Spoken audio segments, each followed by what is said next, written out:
Olá a todos, sejam bem-vindos a mais uma ATPC da Educação Especial da Diretoria de Ensino de São José do Rio Preto. Eu sou Kátia, professora coordenadora de Núcleo Pedagógico, PCNP, da Educação Especial. Eu estou em um ambiente de escritório, uma parede branca atrás de mim, à direita e à esquerda existem vasos de plantas, mas ao fundo uma mesa com um notebook. Eu sou uma mulher branca, com cabelos escuros curtos, estou com uma blusa vermelha e usando óculos. Hoje o nosso tema será adaptação curricular. Todos os slides apresentados têm um fundo rosado, à esquerda uma faixa com uma lâmpada acesa e no centro desse primeiro slide os títulos Educação Especial, Adaptação Curricular. Logo abaixo, uma imagem representando a diversidade, porque são várias crianças diferentes, e também a inclusão, porque estão todas de mãos dadas. Para falar de adaptação curricular, nós primeiro precisamos definir o que é o currículo. O currículo é a base comum de conhecimentos e competências que os alunos precisam ter em determinada faixa etária, naquele ano ou série em que estão estudando. É a reunião de todos os conhecimentos, competências e habilidades que precisam ser desenvolvidas. É um norteador do trabalho do professor. Pensando assim, a adaptação curricular é qualquer modificação que se faça nesse currículo em benefício da aprendizagem do aluno. Nós consideramos, dentro da educação inclusiva, as questões particulares, as especificidades dos alunos. E, então, precisamos oferecer, às vezes, algumas possibilidades não previstas no currículo. E, então, fazemos flexibilizações ou adaptações curriculares para atender às necessidades desses alunos. Quando se pensa em adaptação curricular, se parte de dois pontos principais. Primeiro, as necessidades de aprendizagem do aluno e o currículo. Adaptações curriculares são as possibilidades educacionais que ajudam os professores a fazer com que o currículo regular se torne um programa flexível, dinâmico, adequado às especificidades de cada aluno, às suas necessidades, às suas potencialidades e a cada realidade. As adaptações curriculares devem ser norteadas pelas competências, pelas potencialidades do aluno, e não pela sua deficiência. Nós temos, às vezes, um hábito até inconsciente de reduzir as pessoas com deficiência à sua deficiência. Então, um indivíduo que é um todo, que é um ser humano completo, acaba sendo resumido em uma única característica, que é a deficiência. É comum ouvirmos, aquele meu aluno autista, não, aquele cadeirante. E isso faz com que nós, professores, limitemos a nossa própria visão com relação às possibilidades de desenvolvimento desses alunos. Nós precisamos pensar que a deficiência faz parte do indivíduo. A deficiência é uma das muitas características que aquele indivíduo possui. Mas esse indivíduo não pode ser definido ou resumido ou reduzido à sua deficiência. Ele é um todo, ele é um ser completo e ele precisa de atendimento consideradas as suas particularidades.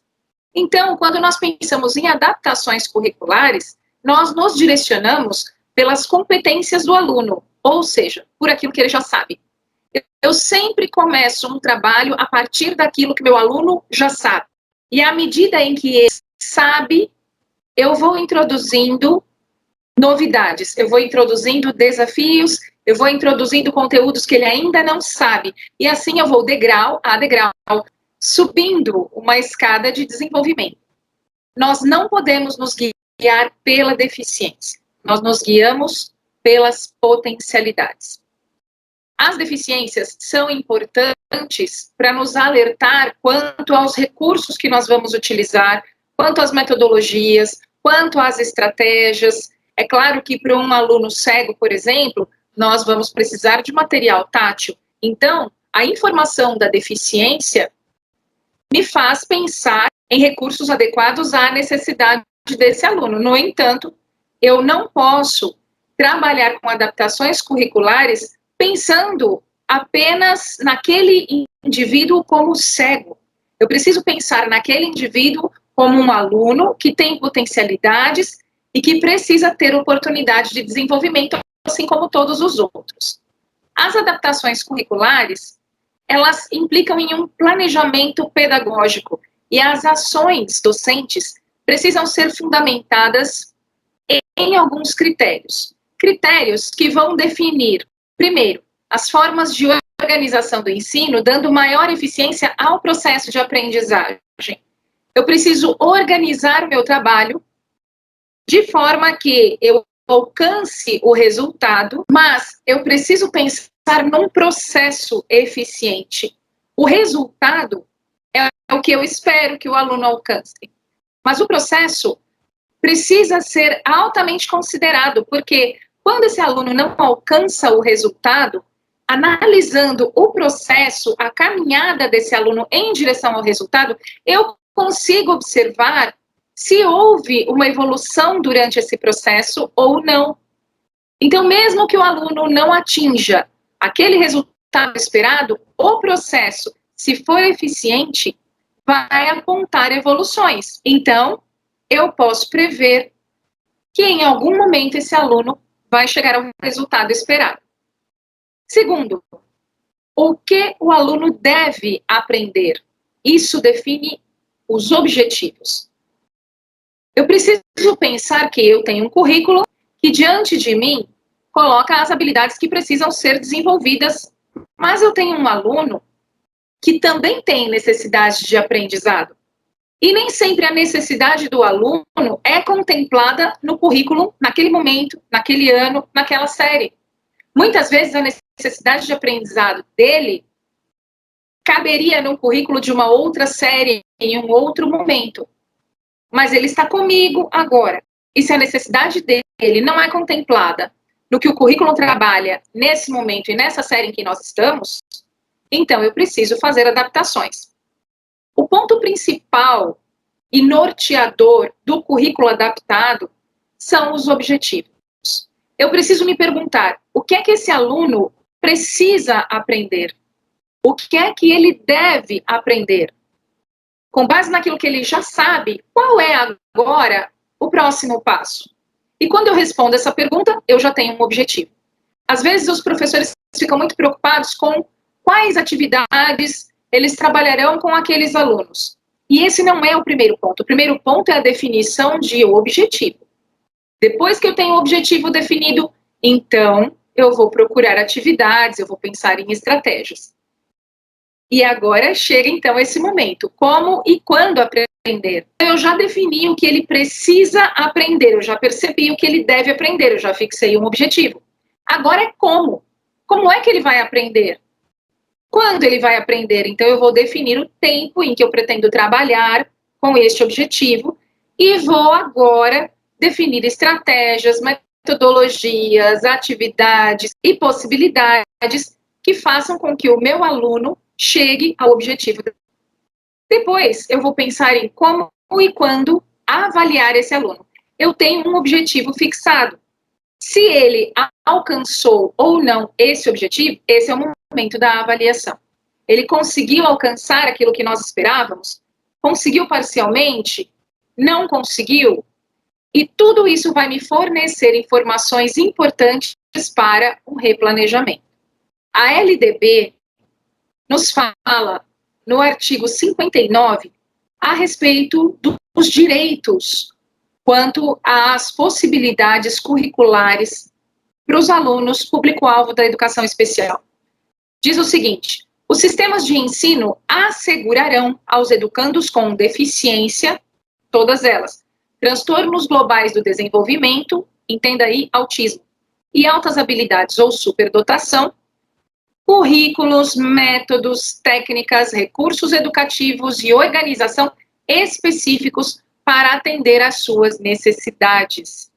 Então, já está garantido na lei que estes alunos têm direito às flexibilizações, que esses alunos têm direito às adaptações, que eles têm direito de novas possibilidades para que a aprendizagem aconteça.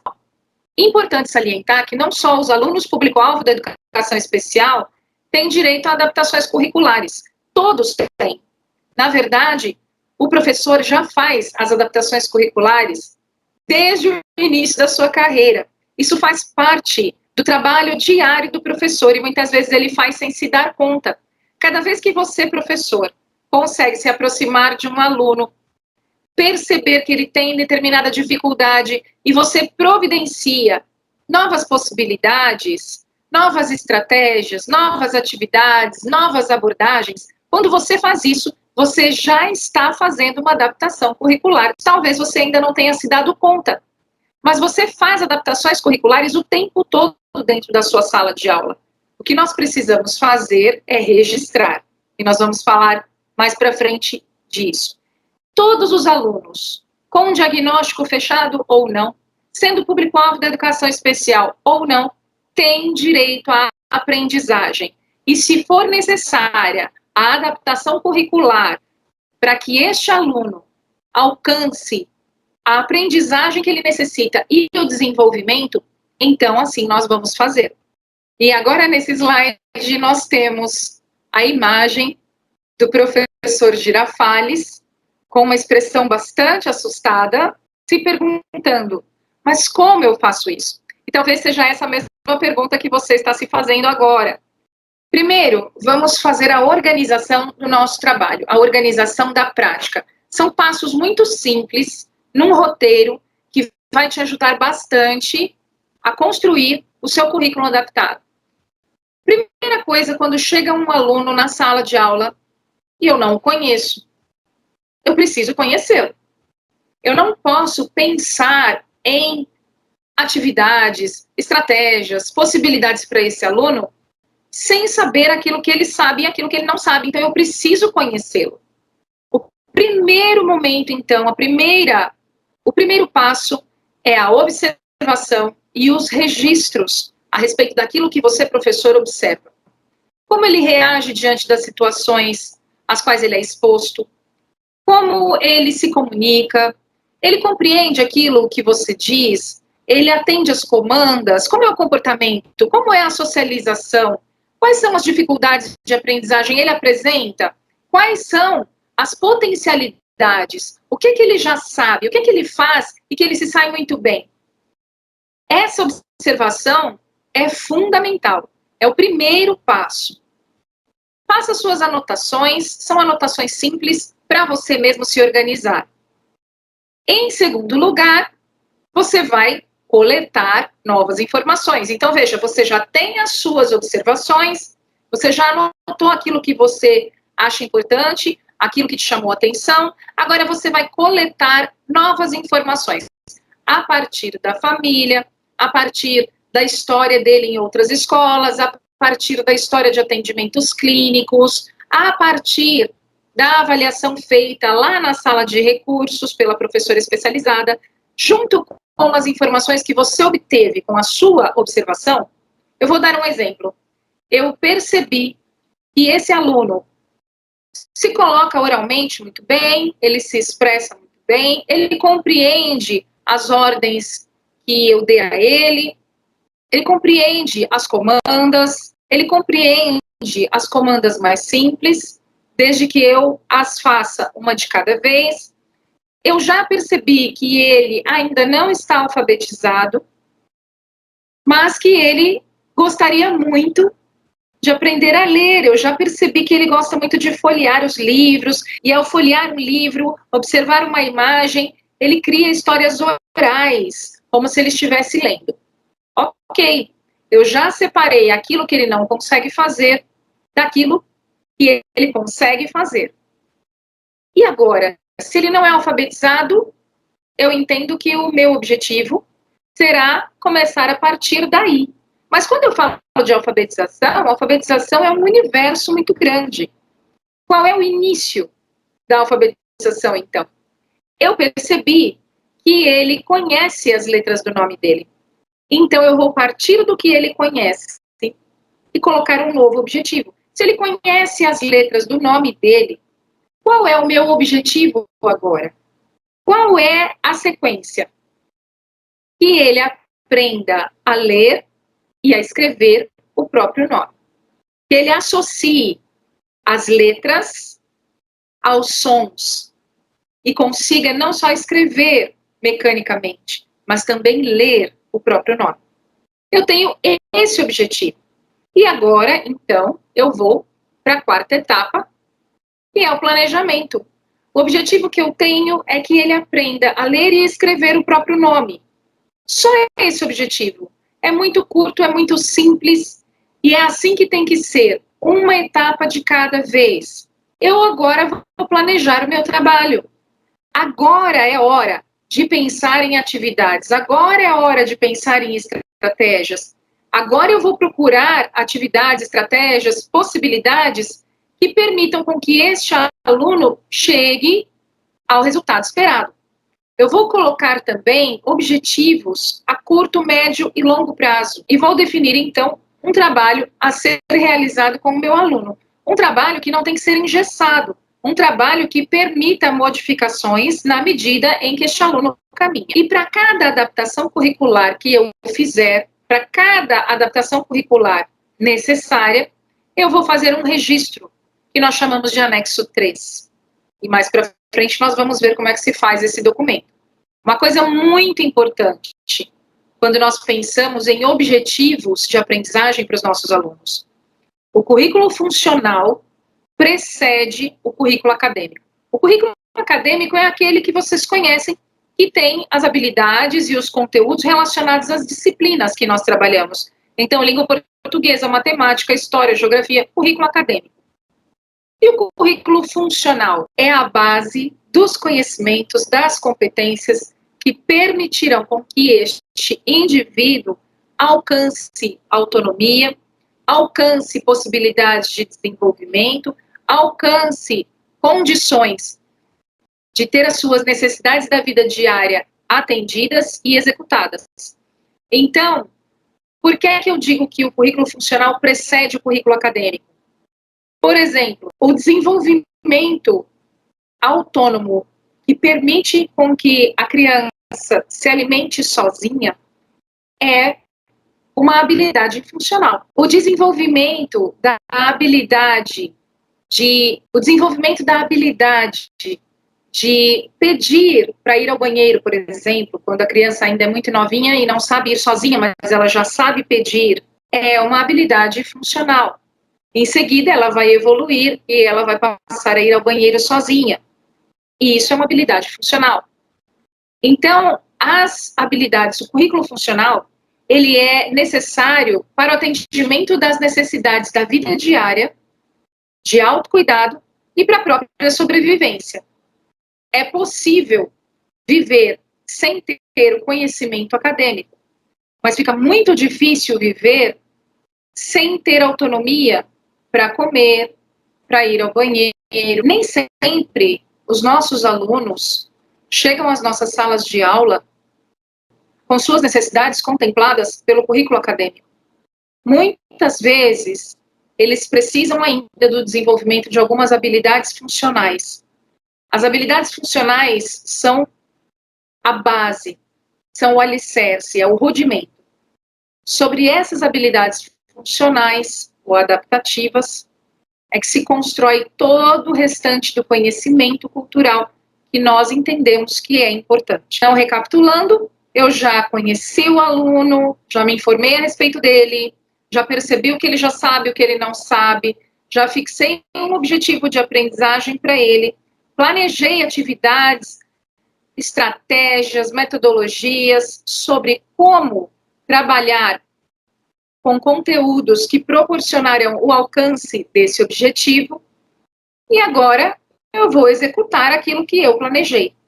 Então, vou proporcionar ao aluno todas aquelas atividades, todas aquelas possibilidades que eu planejei. E é importante sempre o registro, e aí o professor começa a ter a dimensão clara do seu próprio trabalho. Na medida em que o professor registra a adaptação curricular lá no anexo 3, ele pode fixar, junto com esse registro de adaptação curricular, uma atividade que represente este registro. Então, eu vou trabalhar, por exemplo, com letras móveis para que ele monte o nome dele.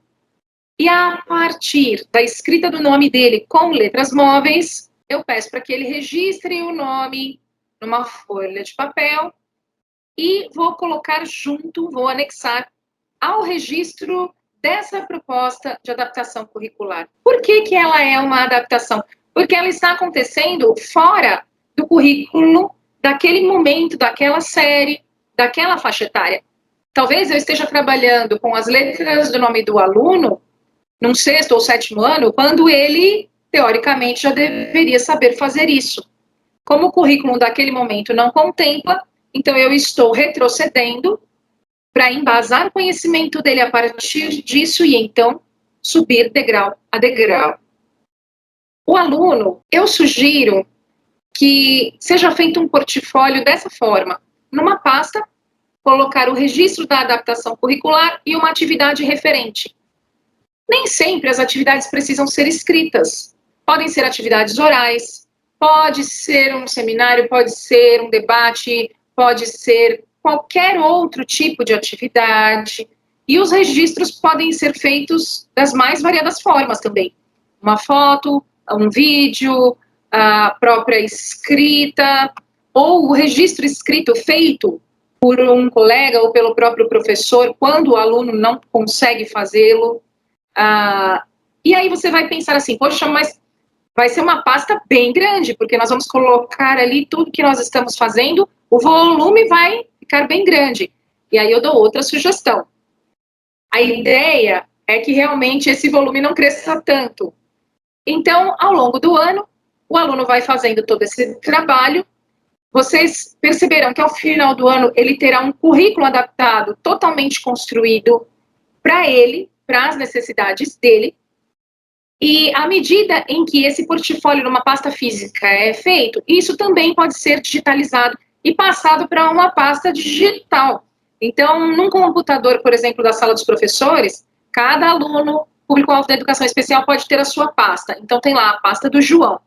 Na pasta do João existem subpastas. Tem lá a pasta de língua portuguesa, de história, de geografia, de matemática. Cada professor digitaliza o seu material e coloca ali na sua pasta. E assim, no final do ano, o aluno pode levar com ele a pasta física, mas o portfólio digital permanece ali na escola como registro de todo o trabalho que foi feito, garantindo para o aluno um bom desenvolvimento pedagógico, uma boa organização para o professor e também comprovando o trabalho inclusivo que os professores realizaram. Depois, passamos para o último passo, que é a avaliação. Voltando lá no exemplo, o aluno sabe as letras do nome e o meu objetivo é que ele escreva e leia o próprio nome. Depois de todo o meu trabalho com ele, ele consegue ler e escrever o próprio nome? Ele atingiu o objetivo? Ok, que nota eu vou dar para esse aluno? 9, 10. Não pense e não compare este aluno com o restante da turma. Talvez você esteja trabalhando poesia, Camões, com os alunos lá da série em que este aluno está inserido, mas para esse aluno a necessidade imediata era da escrita do próprio nome, porque é uma questão funcional, ele precisa saber escrever e ler o próprio nome antes de aprender sobre Camões. Então, este aluno alcançou o objetivo, e a minha nota é referente ao objetivo que ele alcançou. E se ele alcançou parcialmente? Uma nota média. E se ele não alcançou? Eu tentei de todas as formas, mas ele não alcançou de jeito nenhum, abaixo da média. Com isso, a gente já começa a entender que a história do cinquinho básico, porque o aluno é especial, essa é a frase que eu mais ouço, não existe. Gravem isso, professores. Cinquinho básico para o aluno da educação especial não existe. Pensem comigo. Se eu dou uma nota 5 porque o aluno é deficiente, eu não estou avaliando a produção dele, eu estou desconsiderando tudo aquilo que ele caminhou em termos de aprendizado e desenvolvimento e estou considerando somente a deficiência, que não retrata o conhecimento adquirido desse aluno. Eu estou, de novo, caindo no erro de reduzir tudo o que este aluno é e tudo o que ele aprendeu a uma deficiência e definindo este aluno apenas pela sua deficiência. Isso é injusto, isso não tem o menor cabimento e isso não pode acontecer. Então, eu preciso dar nota para a produção do meu aluno e não para a condição que ele me apresenta. Precisamos considerar o conhecimento adquirido e as habilidades desenvolvidas. Por isso, a importância dos registros, porque eles justificam e comprovam a razão deste aluno ter nota 9, 10 ou a razão desse aluno ter nota 3, 4. Tudo bem? E nesse slide nós temos um esquema, uma imagem representando o ciclo do processo de ensino-aprendizagem. Nós temos um círculo com indicações de etapas em cada momento desse círculo. Começamos com a avaliação inicial. Que avaliação é essa? Quando o meu aluno chega, lembra do primeiro passo? Eu vou observá-lo, eu vou fazer as minhas anotações, eu posso fazer uma sondagem. Isso é o que eu chamo de avaliação inicial. E lá na sala de recursos existe um instrumento oficial, um documento chamado avaliação inicial, que é o anexo 1. É feito lá na sala de recursos. O professor da sala regular vai ter as suas anotações baseado nas suas observações e também nas informações que ele coletou através de outras fontes. Então, eu começo aí, conhecendo o meu aluno, coletando informações a respeito dele, e aí eu vou planejar o que fazer. Então, eu começo a entrar aí no círculo. Meu primeiro ponto, eu vou planejar quais objetivos ele precisa alcançar, baseado naquilo que ele já sabe e baseado naquilo que ele precisa aprender. E aí, então, caminhando aí para o formato realmente de um círculo, eu vou para uma nova etapa.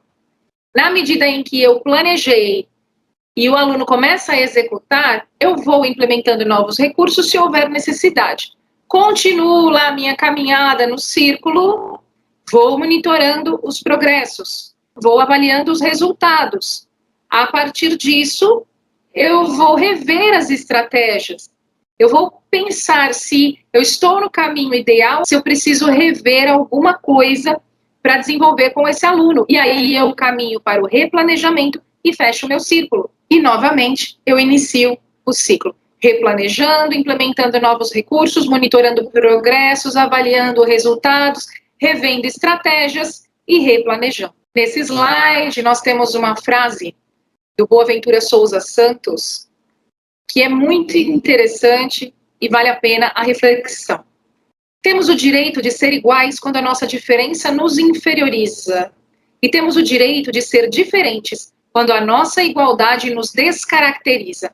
Daí a necessidade de uma igualdade que reconheça as diferenças e de uma diferença que não produza, alimente ou reproduza as desigualdades.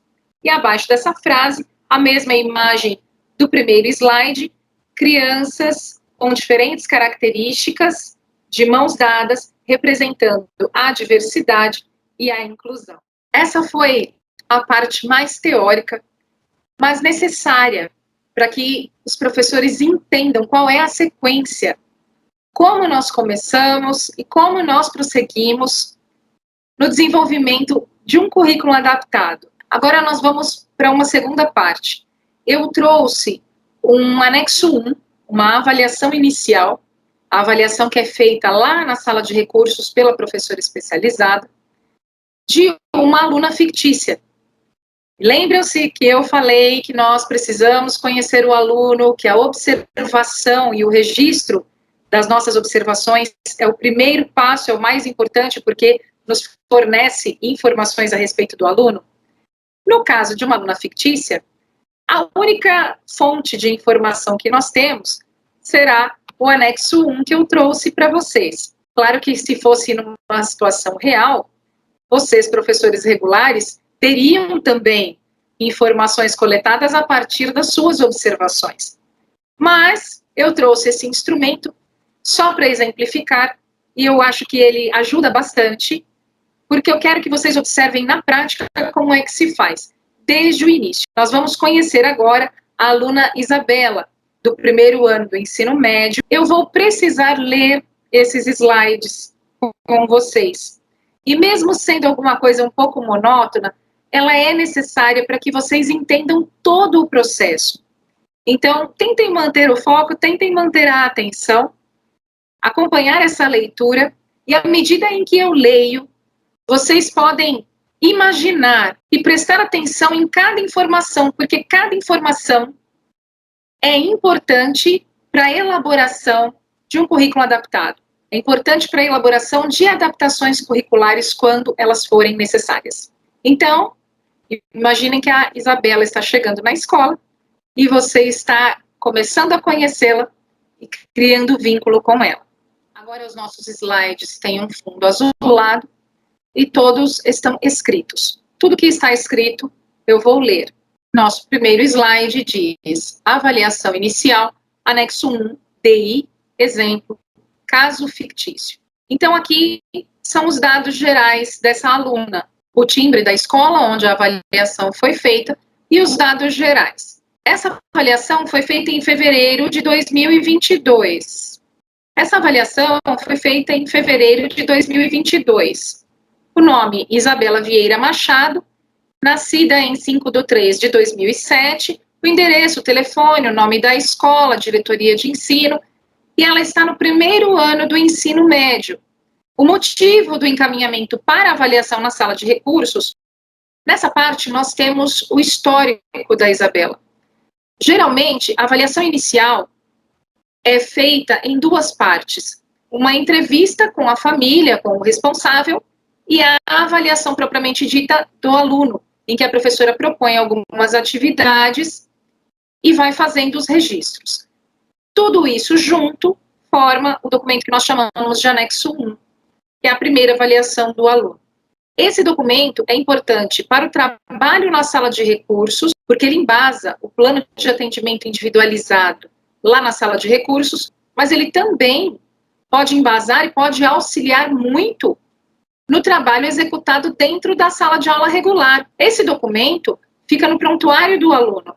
Então, todos os professores podem ter acesso, consultar, porque eventualmente alguma informação que você não tenha, professor, talvez esteja ali nesse documento registrado. Quem foi até a escola para ser entrevistada? Aqui no caso da aluna Isabela, foi a tia dela, a Nilda. Então, vamos ver o que ela diz. A responsável legal pela aluna é uma tia materna, Nilda, com quem vive há 3 anos aproximadamente. Segundo a tia, a mãe biológica, Neide, fazia uso de álcool e entorpecentes com o marido. O casal teve 4 filhos e viviam em condições extremamente precárias, envolvendo-se em crimes para o sustento dos vícios e com a situação de abandono das crianças. O casal perdeu a guarda e as crianças foram recolhidas num abrigo e parentes foram contactados para a adoção delas. Os irmãos foram separados e Nilda decidiu ficar com Isabela por ser a mais novinha. Os outros estão com parentes do pai deles, com os quais Isabela ou a tia não têm contato.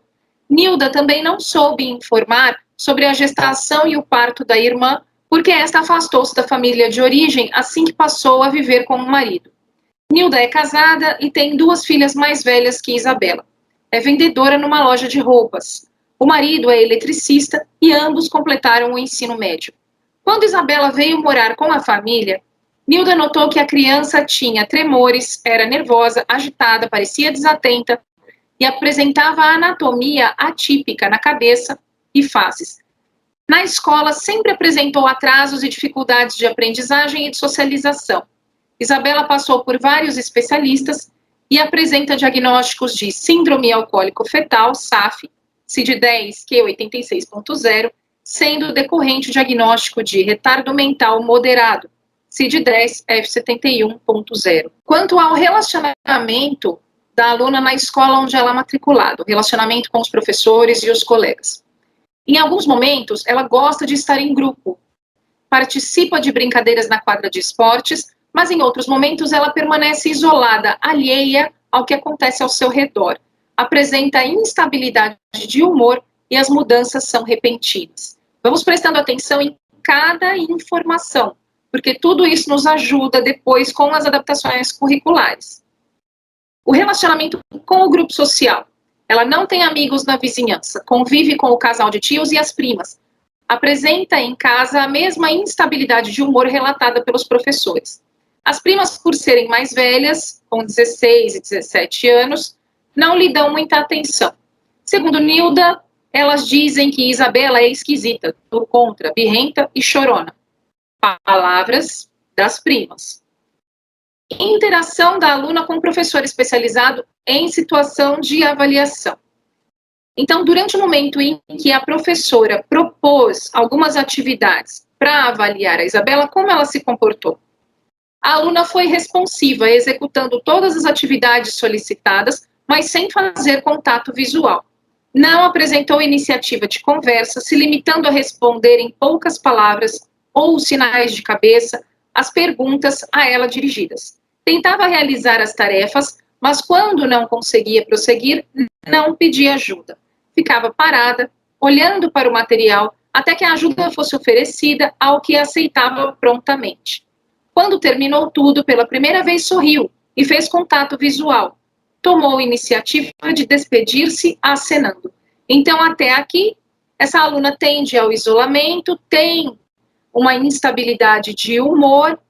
A impressão que dá é que muitas vezes ela está apática, alheia, mas durante a avaliação ela se manifestou de uma forma espontânea e tomando a iniciativa de sorrir, de fazer contato visual e de se despedir quando ela terminou a atividade.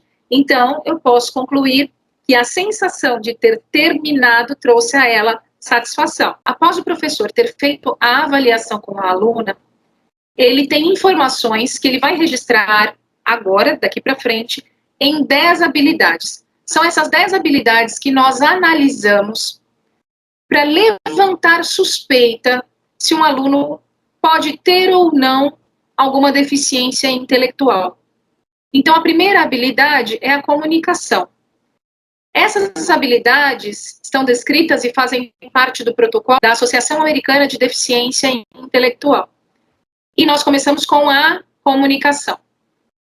A aluna, então, compreende ordens simples, desde que sejam dadas uma de cada vez. Fala pouco, frases simples, às vezes demora para responder quando solicitada. Dá a impressão de desatenção e apatia muitas vezes, mas em outras parece querer buscar as palavras para responder. Tem um vocabulário simples e reduzido, evita contato visual, não toma iniciativa comunicativa, mas reage com expressões faciais algumas vezes. É importante lembrar que quando falamos a respeito de comunicação, nós consideramos todas as formas de comunicação. Então, não só a comunicação oral, mas a comunicação visual, a comunicação gestual. Tudo isso é importante, tudo isso faz parte do campo comunicação. A segunda habilidade, autocuidado. Então, a Isabela se veste, se despe, se penteia, cuida da higiene bucal e corporal com autonomia, mas alguém tem que lhe dar essas ordens uma a uma. Tem controle de esfíncteres adequado, usa o banheiro adequadamente.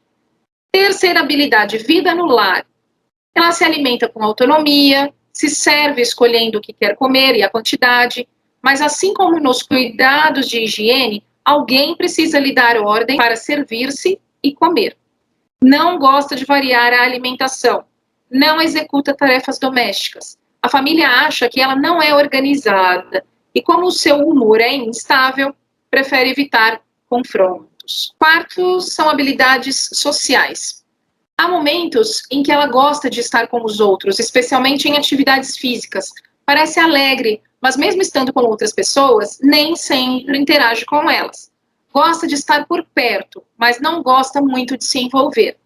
Suas mudanças de humor, seu nervosismo e agitação afastam as pessoas, mas Isabela parece não perceber e nem se incomodar. Quinto, um desempenho na comunidade. Reconhece o posto de saúde, o mercado, a farmácia, a igreja e a escola onde estuda. Ela reconhece e sabe para que serve tudo isso. Todos esses serviços são em seu bairro e ficam bem perto da sua casa. Aumentando um pouco a distância, reconhece um shopping e a represa municipal. Quanto à independência na locomoção. Lembrando que a Isabela tem 15 anos. Embora reconheça alguns lugares, Isabela não tem autonomia para andar nem pela vizinhança. Os tios ou as primas a acompanham na ida e na vinda da escola. Não tem segurança para deixá-la ir sozinha. A tia também acha que ela esquece as coisas e os lugares com facilidade. Tem medo de que ela saia e esqueça o caminho de volta para casa. Sétima habilidade com relação à saúde e segurança. Os cuidados com a saúde são feitos pelos tios ou primas. Tem alguma noção de perigo, mas alguém tem sempre que avisá-la ou lembrá-la de tomar cuidado com o fogão, não deixar os portões abertos e olhar para os lados na hora de atravessar uma rua. Quanto às habilidades acadêmicas, ela se interessa por imagens e figuras coloridas. Gosta de ouvir histórias e de ouvir músicas. Canta refrões de músicas e letras repetitivas. Agora, nessa oitava parte, nós vamos falar das habilidades escolares, daquilo que é importante para o aprendizado formal, sistematizado dentro da escola. Já vimos que ela tem interesse e ela presta atenção aos estímulos visuais, imagens, cores. Ela gosta de ouvir músicas, gosta de ouvir histórias e ela grava refrões repetitivos. Quanto à atenção da Isabela, ela presta alguma atenção, especialmente quando os estímulos são visuais, mas dispersa-se com facilidade.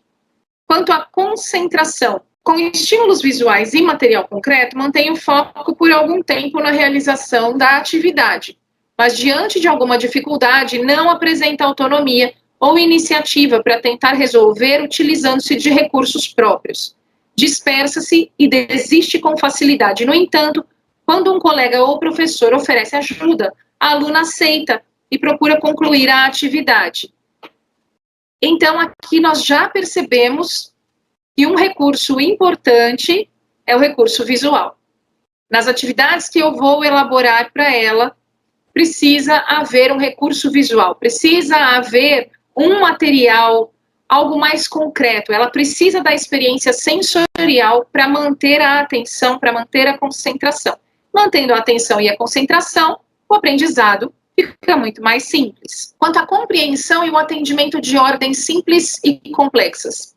Ela compreende ordens simples, mas devem ser dadas uma a uma. É necessário que ela cumpra a primeira ordem para então receber a próxima.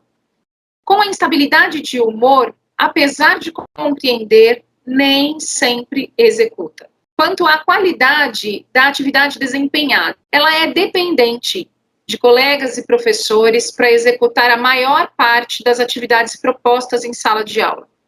Com a dispersão, poucas vezes atinge os objetivos. E ela não pede para ajudar, ela fica esperando, ela não tem iniciativa de pedir ajuda, de tirar uma dúvida, ela fica esperando que alguém perceba que ela está parada, não está fazendo nada porque não está entendendo e ofereça ajuda, então ela aceita. Habilidade sensório-motora. Dentro desse quesito nós temos imagem corporal e esquema e equilíbrio corporal.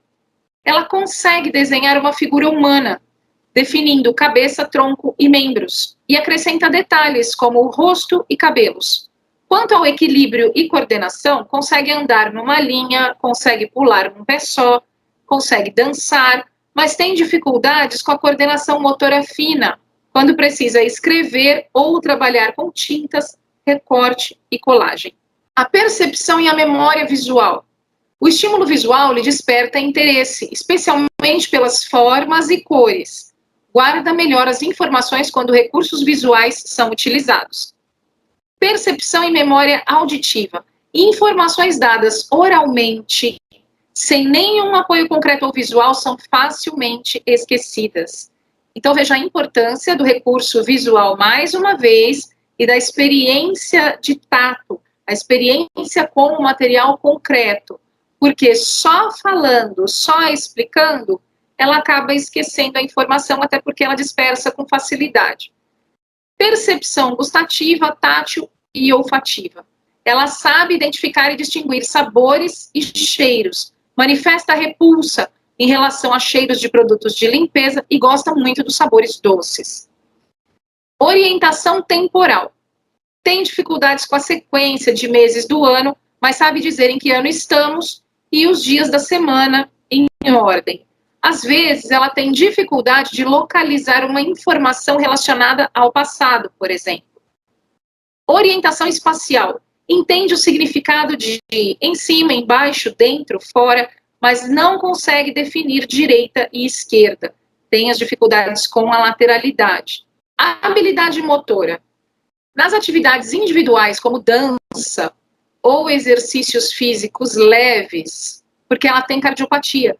Essa informação precisaria constar lá no histórico da aluna. A aluna consegue desenvolver. Então, exercícios individuais leves, ela consegue fazer. Em atividades que exijam aprimoramento de coordenação motora fina, como escrever ou pintar, apresenta maior dificuldade. Aqui não foi relatado se ela consegue trabalhar em grupo, num jogo, por exemplo, um jogo de vôlei ou de basquete, se ela consegue se desenvolver numa atividade desse tipo. Pensamento lógico. Ela tem dificuldades com sequência lógica, ordenação e conclusão da ideia. Expressão criativa. Ela demonstra alguma expressão criativa quando cria histórias orais, talvez se baseando nas imagens, das figuras, lembra que ela gosta de ouvir histórias e ver figuras coloridas? Linguagem e comunicação. Ela sabe escrever o nome completo, identifica as letras do alfabeto e lê sílabas simples. Tem maior dificuldade para escrever, coordenação motora fina e organização espacial.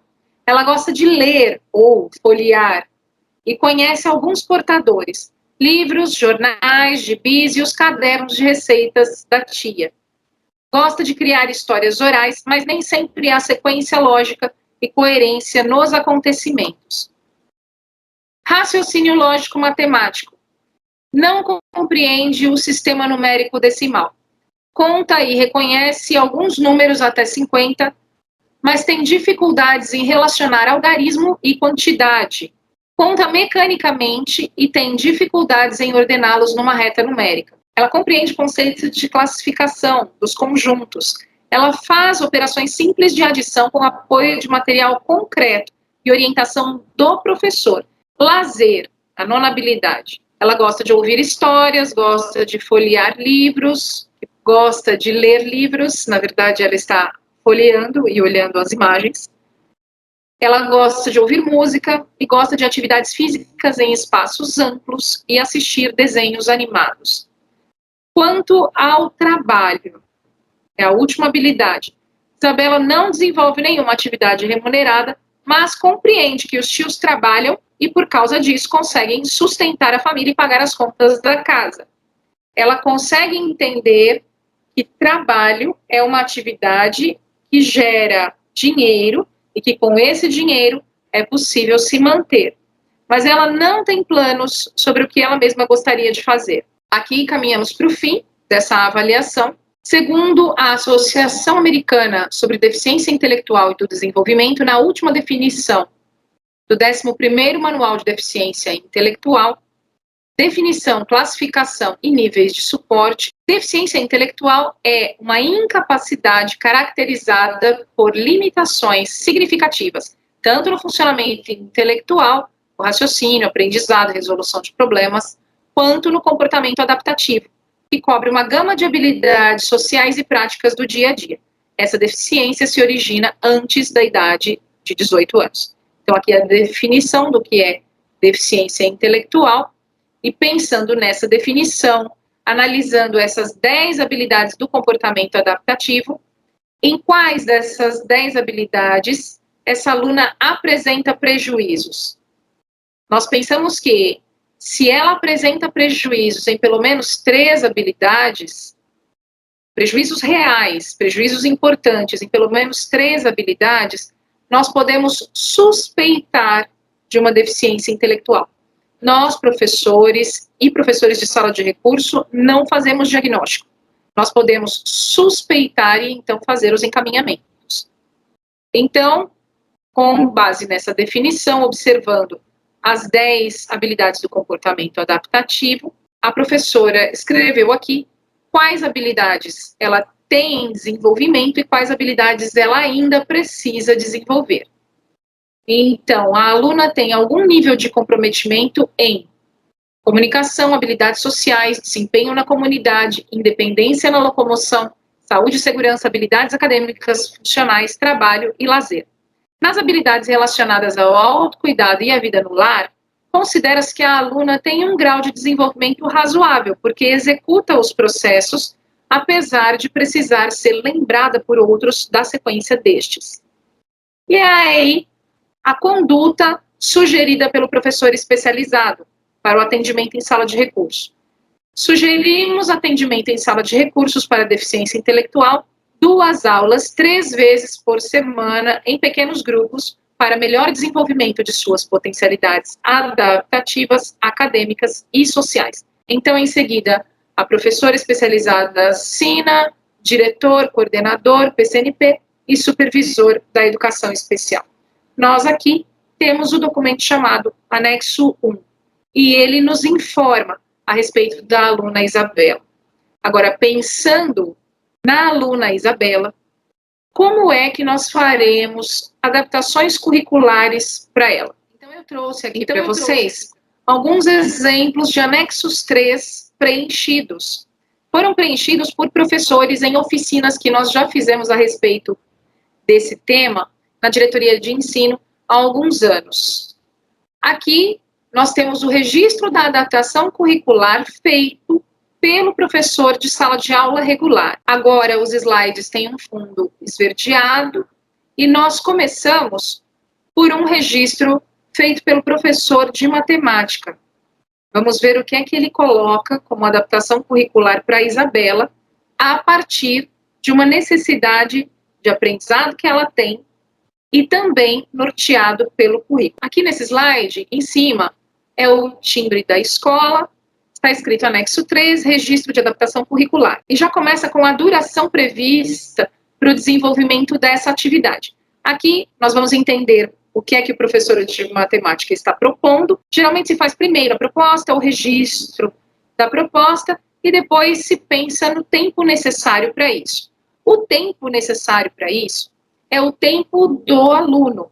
Então, conhecendo o meu aluno, eu vou saber mais ou menos quanto tempo seria ideal para que ele desenvolvesse determinadas atividades e alcançasse o resultado esperado. Então, aqui o professor previu 5 aulas no período de 14 a 18 de março de 2022. Esse período, essa duração, isso tudo é variável de acordo com o conteúdo a ser trabalhado, de acordo com o tempo que o aluno precisa para desenvolver. Isso precisa ser também bem flexível. E aqui já começamos com a identificação, o nome da aluna, a data de nascimento, a série, o nome do professor e a disciplina. Descrição. O professor Paulo, lá no primeiro ano do ensino médio, ele tem um objetivo para ensinar matemática para a sua turma. Lá no currículo do primeiro ano do ensino médio, existe para cada bimestre, para cada período, o desenvolvimento de algumas situações de aprendizagem que vão promover o desenvolvimento de algumas habilidades. Quando este currículo não contempla a necessidade de aprendizagem da aluna com deficiência intelectual, então eu preciso fazer uma adaptação. Se o currículo contempla, eu não preciso fazer. Então essa é uma dúvida recorrente também dos professores. Quando eu devo fazer a adaptação curricular? Quantas vezes? A cada aula? Como se faz isso? Não. A cada momento em que houver necessidade.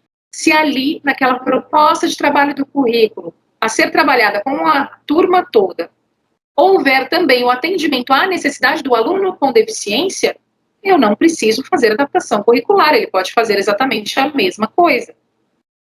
Mas, em alguns momentos, o currículo realmente não contempla. Eu preciso atender a necessidade do meu aluno. E muitas vezes eu preciso retroceder lá até onde ele parou, para então dar sequência. É uma sequência muito lógica. Nós precisamos de conhecimentos mais simples, que aos poucos vão ficando mais complexos. Então, se eu não tenho conhecimento simples, não adianta trabalhar o complexo, porque eu não vou compreender. Então, aqui, vamos ver qual é a expectativa de aprendizagem a ser trabalhada lá na sala de aula com toda a turma dentro da matemática. Eu não sei aqui a qual bimestre o professor se refere, mas existe em algum momento do ano, lá na matemática do primeiro ano do ensino médio, a expectativa de aprendizagem do aluno reconhecer o padrão de regularidade de uma sequência numérica. Então, esse é o objetivo para a turma do primeiro ano do ensino médio. Lembrem-se lá da informação que nós temos a respeito de raciocínio lógico, lá do anexo 1 que nós lemos sobre essa aluna. Ela ainda não tem conhecimento que sustente este desafio. Então, eu vou precisar fazer adaptação curricular dentro da matemática, com base lá naquilo que ela já sabe e com base naquilo que ela precisa aprender. O que eu vou trabalhar com essa aluna? Olha que ideia boa esse professor teve.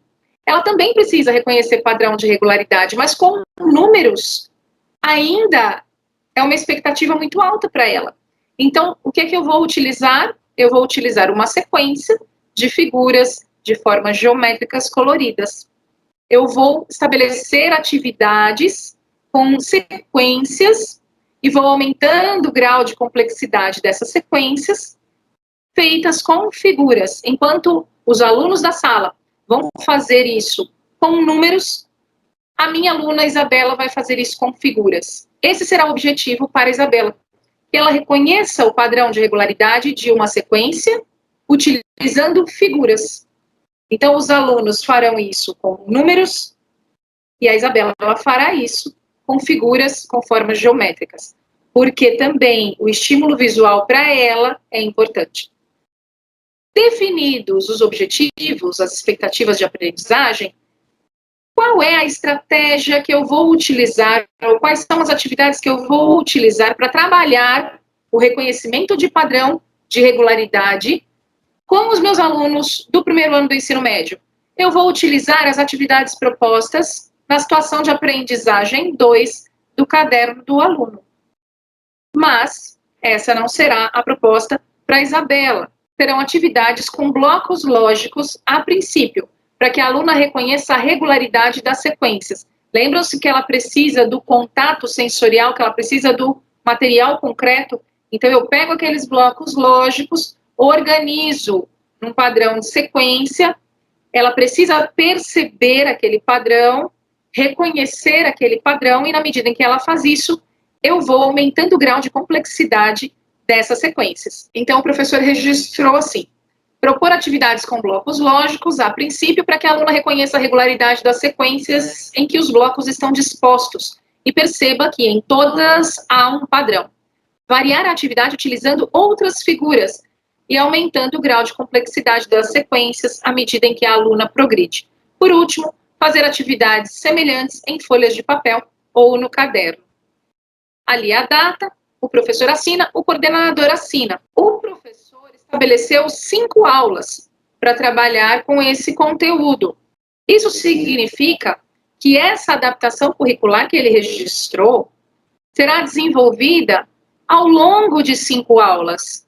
Então, ele não precisa registrar uma nova adaptação curricular enquanto ele estiver trabalhando com essa, seja com a duração que for. Essa aqui ele propõe 5 aulas. Talvez a aluna precise de mais, talvez ela precise de menos, só conforme o trabalho for sendo realizado é que isso vai sendo analisado, percebido e modificado se houver necessidade.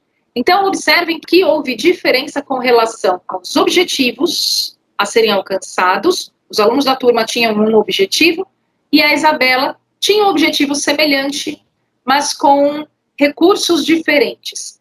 E as propostas de atividade também eram diferentes. Então, aqui, em todos os momentos, houve diferença entre o trabalho feito lá na sala de aula com a turma toda e o trabalho feito com a Isabela. Eventualmente, o professor também poderia trabalhar com os alunos de toda a sala a sequência utilizando figuras.